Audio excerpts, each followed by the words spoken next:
Berita tergempar tuan-puan, hari ini harga emas turun RM11 berbanding semalam, menjadikan 1 gram berkadar RM476.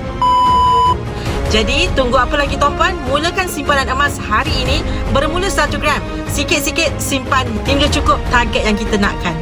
Emas ni menyesal beli lebih baik daripada menyesal tak beli. Menyesal beli sekejap je. Harga emas yang turun pasti akan naik semula. Tapi menyesal tak beli emas akan selamanya. Kita tak mungkin dapat beli balik pada harga rendah sebagaimana tahun-tahun sebelum ni.